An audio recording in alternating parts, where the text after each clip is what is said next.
पापा, आप 1 घंटे में कितना कमा लेते हैं? पापा, 100 रुपया।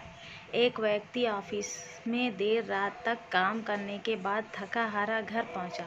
दरवाज़ा खोलते ही उसने देखा कि उसका 5 वर्षीय बेटा सोने के बजाय उसका इंतज़ार कर रहा है। अंदर घुसते ही बेटे ने पूछा, पापा, क्या मैं आपसे एक क्वेश्चन पूछ सकता हूँ? हाँ हाँ, पूछो, क्या पूछना है? पिता ने कहा, बेटा, पापा, आप 1 घंटे में कितना कमा लेते हैं? इससे तुम्हारा क्या लेना देना? तुम बेकार के सवाल क्यों कर रहे हो? पिता ने झुंझलाते हुए उत्तर दिया, बेटा, मैं बस यूं ही जानना चाहता हूँ। प्लीज़ बताइए कि आप 1 घंटे में कितना कमाते हैं? पिता ने गुस्से में उसकी तरफ देखते हुए कहा, 100 रुपये। अच्छा, बेटे ने मासूमियत से सर झुकाते हुए कहा, पापा, क्या आप मुझे 50 रुपये उधार दे सकते हैं? इतना सुनते ही वह व्यक्ति आग बबूला हो उठा। तो तुम इसलिए ये फालतू का सवाल कर रहे थे ताकि मुझसे पैसे लेकर तुम कोई बेकार का खिलौना या ऊट पटांग चीज़ खरीद सको। चुपचाप अपने कमरे में जाओ और सो जाओ।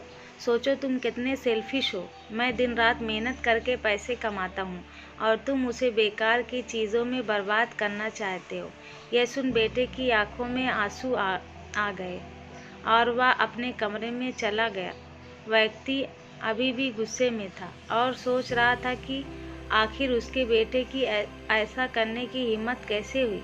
पर 1 आध घंटा बीतने के बाद वह थोड़ा शांत हुआ और सोचने लगा कि हो सकता है कि उसके बेटे ने सच में किसी ज़रूरी काम के लिए पैसे मांगे, क्योंकि आज से पहले उसने कभी इस तरह से पैसे नहीं मांगे थे। फिर वह उठकर बेटे के कमरे में गया और बोला, क्या तुम सो रहे हो? नहीं, जवाब आया। मैं सोच रहा था कि शायद मैं बेकार में ही तुम्हें डांट दिया। दरअसल दिन भर के काम से मैं बहुत थक गया था। व्यक्ति ने कहा, आई एम सॉरी, ये लो अपने 50 रुपये। ऐसा कहते हुए उसने अपने बेटे के हाथ में 50 की नोट रख दी। थैंक यू पापा, बेटा खुशी से पैसे लेते हुए कहा और फिर वह तेज़ी से उठकर अपनी अलमारी की तरफ गया। वहाँ से उसने ढेर सारे सिक्के निकाले और धीरे धीरे उन्हें गिनने लगा। यह देख व्यक्ति फिर से क्रोधित होने लगा, जब तुम्हारे पास पहले से ही पैसे थे तो तुमने मुझसे और पैसे क्यों मांगे? क्योंकि मेरे पास पैसे कम थे पर अब पूरे हैं। बेटे ने कहा, पापा, अब मेरे पास 100 रुपये हैं। क्या मैं आपका 1 घंटा खरीद सकता हूँ? प्लीज़ आप ये पैसे ले लीजिए और कल घर जल्दी आ जाइए। मैं आपके साथ बैठकर खाना खाना चाहता हूँ।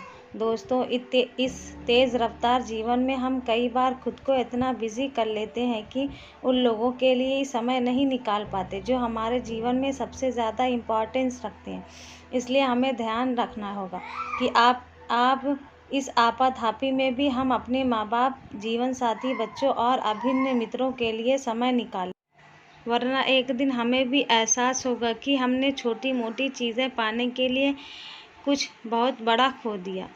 आपको ये छोटी सी स्टोरी कैसी लगी? अगर पसंद आई हो तो लाइक करें, शेयर करें और चैनल को सब्सक्राइब ज़रूर करें।